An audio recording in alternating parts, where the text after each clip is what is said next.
Welcome to the Empowering Story Podcast. This is a space where healing is allowed to take its own shape. Nothing here is rushed. Nothing is measured.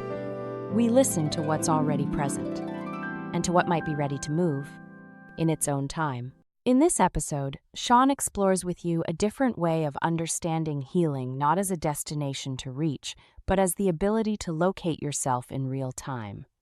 Through 3 somatic questions, you'll be invited to notice where you disconnect, where safety already exists, and what truths may feel just beyond reach. This is not about fixing yourself.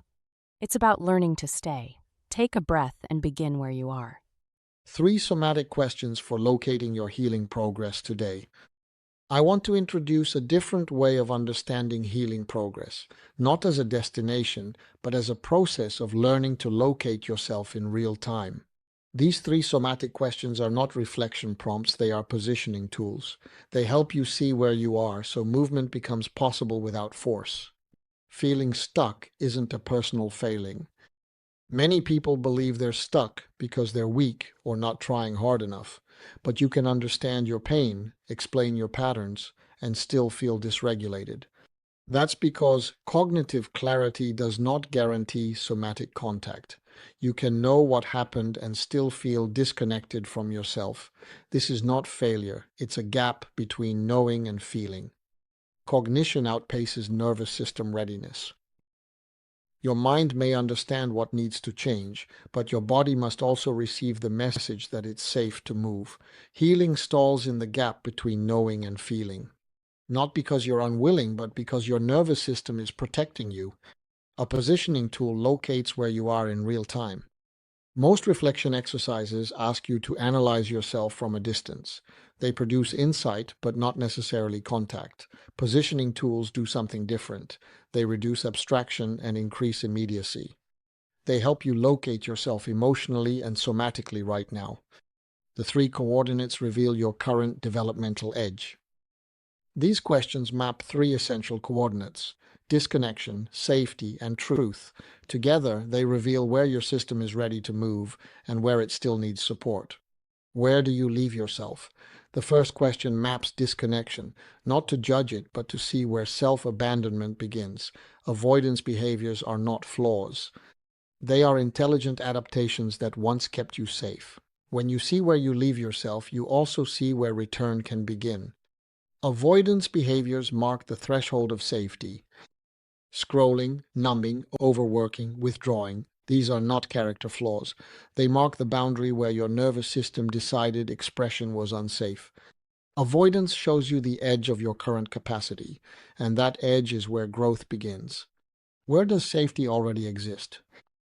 The second question tracks safety, not the absence of pain, but moments of ease, a softened posture, a fuller breath, a moment of quiet.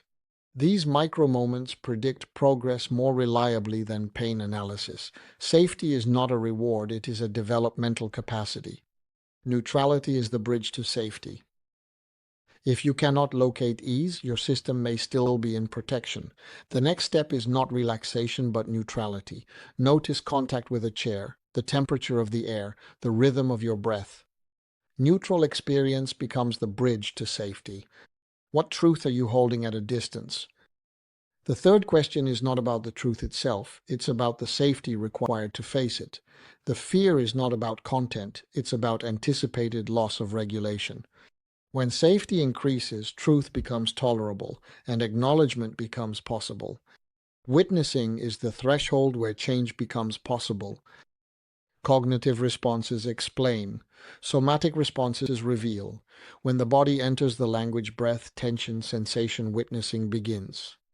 And witnessing, not analysis, is the threshold where change becomes possible. Permissive language invites presence. Absolute language triggers protection. Permissive language lowers threat. Words like even slightly or right now make observation survivable.